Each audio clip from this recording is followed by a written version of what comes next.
Good afternoon. Tonda McCharles with the Toronto Star. Prime Minister, today you appointed a career diplomat as the new Chinese ambassador, and you've signaled that a new and broader Indo-Pacific strategy is coming, but not a China-specific policy. How do you think this is going to help improve Canada-China relations? And perhaps to the Korean president, has Canada left you out of their strategic thinking in this regard? Tonda.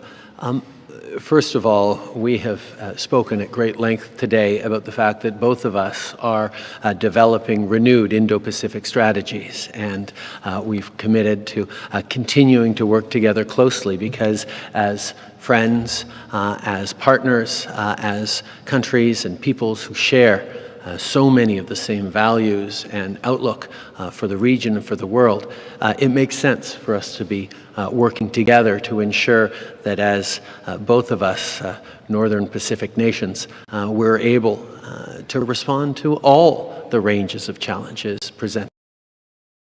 Now, China is certainly a real challenging actor in the region. There are areas in which we're going to have to figure out how to work together, like on climate change. There are areas in which we're going to be directly competitive in many economic and trade issues. But there are areas in which we're going to need to continue to challenge China on human rights, on respect for the international rules-based order, and doing that with a nuanced approach that is looking out for the interests of Canadian citizens across our democracies. I think for too long, China and other autocracies have been able to play off neighbors and friends against each other by offering, bits of access to their market for this product from this country, but not from the others. Is now where we actually look to coordinate strategically on expecting from all of our trading partners for a level of environmental responsibility in their goods and their services and their actions, a high level of labor standards. So it doesn't need to be aimed at any particular country. We're going to do more work with like-minded partners who are protecting our planet, protecting the well-being of future generations, standing up for human rights and the rights of workers. Well, then naturally we get to do an awful lot more.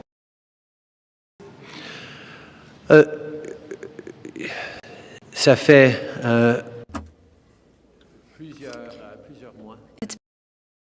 many months and years, in fact, that we've been developing the Indo-Pacific, and it's not only Canada that is working on these. South Korea is also doing so, and we want to see how we coordinate and align our efforts because our concerns already align. We want to see more peace and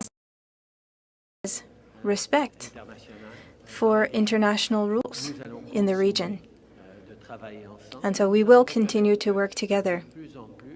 And we need to recognize, or rather, totalitarian companies are not service providers that meet our expectations for the protection of the environment, for labor laws, for human rights. And we can be partners, great economic partners, without having to depend on totalitarian regimes such as China or others. We will have to work with China on certain issues like climate change. We will have to compete with China for certain issues, but we will also need to work with them on the respect of human rights, and we will always do so.